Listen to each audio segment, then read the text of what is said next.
دلته په جلال آباد ښار کې یو شمېر ځوانان او مدني فعالان د هغو افغان سرتیرو په غاړه کې د ګلونو امیلونه اچوي چې د جلال آباد ښار د امنیت په ټینګښت او د ناقانونه وسلو د تورې خوښو بې اسناده موټرو د مخنیوي پر وړاندې شپه او ورځ هلې ځلې کوي.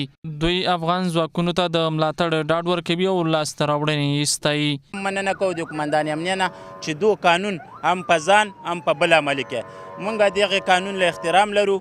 دا څه پروګرامونه چې د وطن دپاره د سولې دپاره او د امنیت دپاره په کار اچولي دي، موږ ټول ځوانان د دو سره ملګري او انشاءالله تاړه نه ستړېدونکي هلې ځلې به کوو. دغه پولیس دي زموږ همدوی زموږ ساتونکي دي، همدوی زموږ د جامع د همدغه غټ چارواکي چې دوی خپل ځان امن ګڼي، د همدغې پولیسو برکت ده چې په همدغې چیک پوسټونو کې ګرد، باران، غبار هر څه ته خپله سینه سپر نیولې ده. په ورته وخت کې امنیتي مسؤلین بیا د دوی له ملاتړ او ستاینې مننه کوي او ډاډ ورکوي چې د ژوند تر وروستیو سلګیو به د امنیت ساتلو هڅه کوي. د امنیې قمندانۍ په نمایندګۍ باندې او د وزارت داخله په نمایندګۍ باندې ټولو ته موږ دا واده ورکوو، موږ پولیس حتی ټول امنیتي ځواکونه که سرحدي ده که نظم عامه ده که اردوی ملي ده، موږ د افغانستان فرد ته دا واده ورکوو چې تر ژوند تر اخري لحظې او تر اخري سلګۍ پورې موږ د خپل وطن د خپلې خاورې نه په کلکه باندې دفاع کوو.